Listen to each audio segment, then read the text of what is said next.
My latest unemployment project has been our guest bathroom window. It started out as an insanely long curtain, just kind of thrown up for privacy. Here I'm explaining that I bought some new window film that came rolled up really tight, so I re-rolled the tubes in reverse to help with some of the curl in hopes that it would become easier to hang up. And the question is, did it help much? Oh yeah, it did. Oh yeah, it did. Because the pattern is slightly larger than the window, I wanted to eyeball which part would lay the nicest, having the frame splitting it in the center. I used glass cleaner to make sure the window was smooth and spotless. Then I found my bottle of soapy water and heavily sprayed it on the window. There was so much static that my arm hairs were raised while I peeled the backing off, but once the plastic back was all off, then it was just a matter of aligning the film correctly and smoothing out any air bubbles. I just used a squeegee to get all the excess air and water out, and this worked really easily.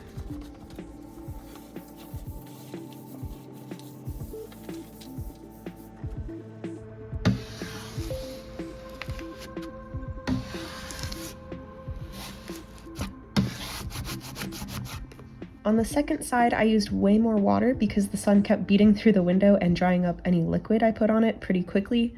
But to line up the two pieces, I used the factory edges of opposite sides. This made for a seamless pattern minus the literal window seam, and it meant that I only had to cut excess edges off the other three sides of each piece.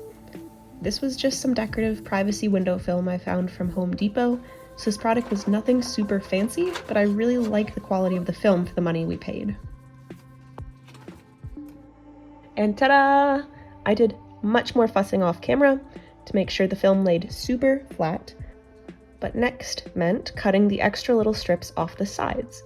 This had to be done really carefully because obviously I didn't want to scratch the window pane, but there's also some sealer around the edges and I didn't want to mess too much with that either, so I made sure to keep my knife very sharp. I like to use an Olfa knife so you can just keep snapping off the end blades as they dull down, but be careful not to fling them or leave them laying around. I actually found one sitting on the sill at the end of this project, so I quickly wrapped it up in some blue tape and just tossed it in the trash. And here is the window film with a clean cut. So next up, curtains. I do not like sewing. I knew going into this that I didn't like it, and I have confirmed coming out of this that I still do not like it. Most likely this is just because I've never truly learned how to use a sewing machine, and I don't have the most patience, which makes sewing by hand more of a challenge. Nevertheless, she persisted. I did a rough cut of the length I wanted. Then I eyeballed how big of a seam to make so it would nearly match the rest of the curtain's edges. I did this 2 times for the 2 panels that I had. I don't have a big workbench, so I made the floor my workbench, which my sewing partner Bun Bun enjoyed a lot. It did not take long into sewing for me to realize it would make a really boring time lapse, so I moved on to filming other steps of the process instead. When we moved in, there was a very short 2x4 just screwed into this windowsill. I still don't know why, but we removed it early on, and I finally decided to fill the holes and sand it down smooth. I'll worry about painting it another day.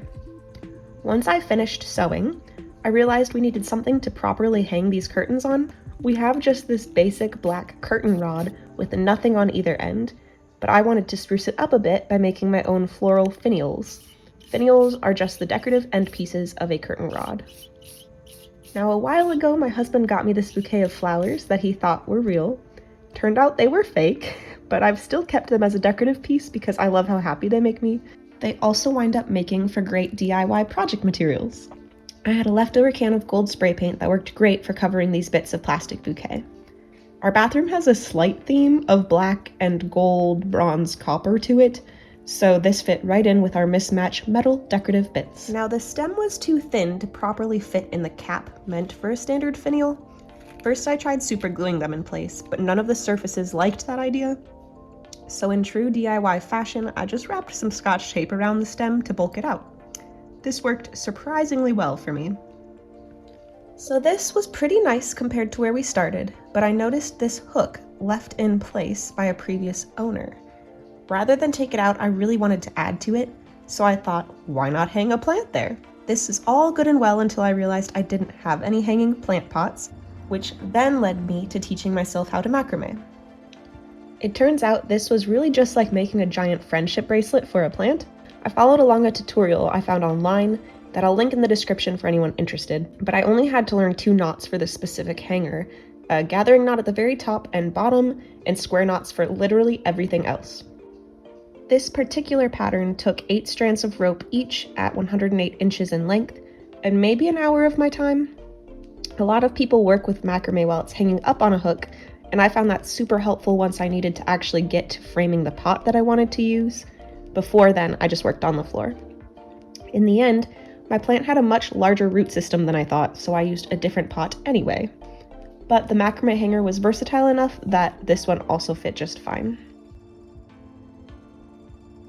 And that is all for now that I wanted to do for the guest bathroom glow up. It helped make this section of our house feel even more like a home, and all within a reasonable budget. I'm not sure what I'll be working on next, but I promise to share as I go. So thank you for watching if you are still here, and I will see you next time. Bye!